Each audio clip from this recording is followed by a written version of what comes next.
Muito obrigado, Sr. Presidente, Sr. Ministro, Sr. Secretário de Estado, Senhoras e Senhores Deputados.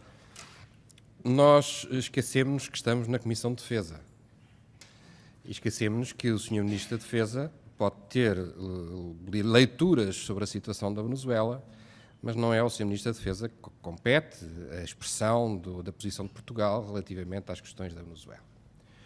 O Sr. Ministro já esclareceu as suas declarações, o contexto e as circunstâncias em que as fez. Portanto, estão esclarecidas, não vale a pena continuarmos a cavalgar uma circunstância que não existe, que não existiu e que, portanto, para a nossa Comissão é absolutamente irrelevante.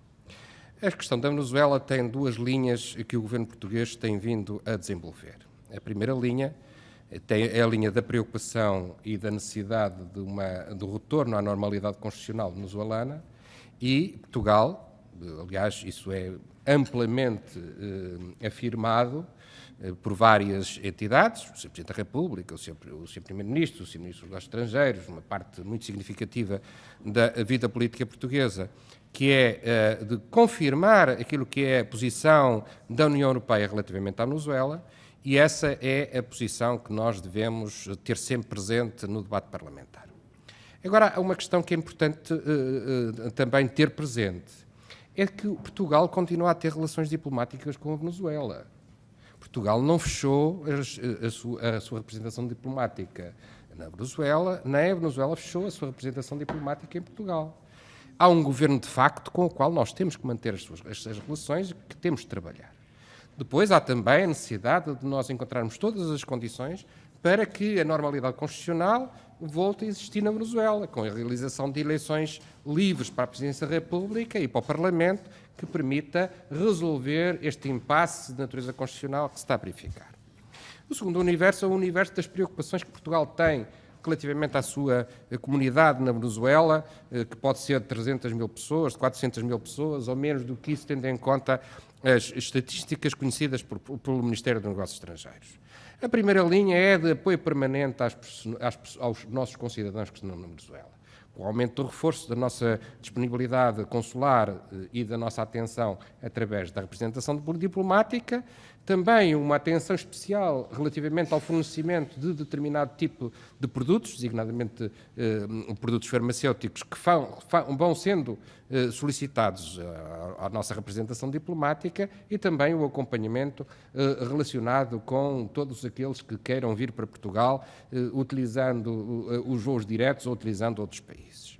A segunda linha é a linha necessariamente de resposta, que se põe na resposta necessária aos que chegam a Portugal.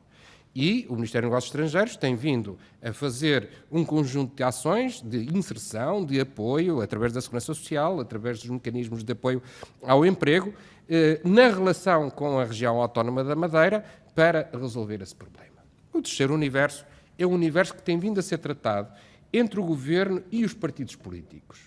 Ou seja, as lideranças políticas de todos os partidos com assento parlamentar conhecem como tem que ser, como acontece em todos os países democráticos, aquilo que são os contornos dos planos que o país tem para qualquer emergência que seja colocada ou para o retorno maciço dos portugueses.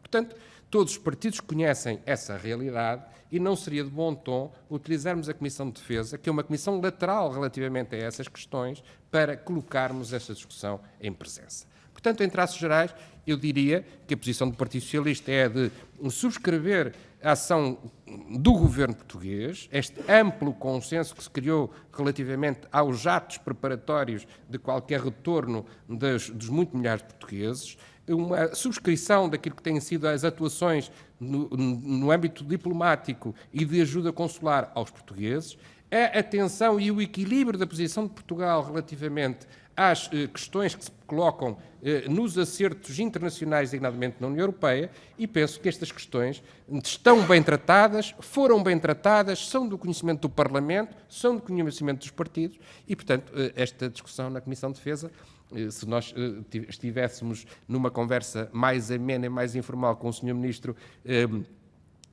da Defesa, na qualidade de professor João Cravinho, teria muito interesse, mas nestas circunstâncias parece-nos que deve ter as limitações que a própria distribuição de tarefas dentro do Governo impõe e também a responsabilidade política que todos devemos ter. Muito obrigado.